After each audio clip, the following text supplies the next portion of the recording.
हैदराबाद की दावत में लोग हल्लक तक खाते आ रहो, हल्लक तक खाने के वास्ते भाग लेते आते आते ज़बरदस्त बेहतरीन मरक। उसके साथ 3 टाइप के बेहतरीन स्टार्टर्स आ जाएंगे। KFC चिकन भी आ जाएगा यहाँ पर, चिकन लेग पीसेस भी आ जाएगा, दम का चिकन और अफ़गानी चिकन भी मिल जाएगा आपको ज़बरदस्त नान की रोटी और रुमाली रोटी के साथ। और बिरयानी तो नेक्स्ट लेवल रहती है भाई, खाते की खुश हो जाती है।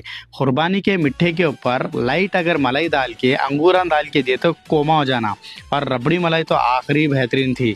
ये सब खाने के बाद आप लोगों को मोजिटोस का भी बेहतरीन इंतजाम रहता समझो। और इतना ही नहीं, दूल्हे के टेबल पे बेहतरीन इंतजाम रहती है, बकरा ला के रख देते हैं। चाय में आता है का जबरदस्त गोश्त का मरक, जिसके साथ आती छोटी गोल नान की रोटी जिसको फुल घी लगा के देते। फिर आती इन लोगों की जबरदस्त हरीस जिसके ऊपर फुल नटा बोल्टा भर दे के देते। उसके बाद में आता है इन लोगों का पहला स्टार्टर जिसमें आती फ्राइड फिश और अपोलो फिश, जिसके साथ आती मायोनीज की कटोरी। फिर आता है इन लोगों का दूसरा स्टार्टर जिसमें आता KFC चिकन और तिल का चिकन। उसके बाद में आता है इन लोगों का तीसरा स्टार्टर जिसमें आता तंदूरी चिकन और पत्ता फिश। फिर आता है इन लोगों का चौथा स्टार्टर जिसमें आता मलाई चिकन और बारबेक्यू चिकन, जिसके साथ आती पुदीने की चटनी। उसके बाद में आता है इन लोगों का पांचवा स्टार्टर जिसमें आते लुकमे और कबाब। फिर आता है इन लोगों का मेन कोर्स का पहला दावतों का रेड चिकन। उसके बाद में आता है इन लोगों का दूसरा अपोलो चिकन। फिर आता है इन लोगों का तीसरा चिकन 65। उसके बाद में आता है इन लोगों का चिकन का सालन जिसको पॉट में डाल के देते। उसके साथ खाने के लिए आते हैं इन लोगों के गोल पराठे। उसके बाद में आती है अखिल भाई के हाथ की स्पेशल मटन जाफरानी दम बिरयानी। उसके बाद में आती है इन लोगों की मटन सूफियानी बिरयानी। उसके बाद में मिठों में आता है इन लोगों का खुबानी का मीठा, गाजर का हलवा, आइसक्रीम का मीठा और मलाई की रबड़ी। खाना खाने के बाद में अलग अलग फ्लेवर्स के मॉकटेल्स भी देते और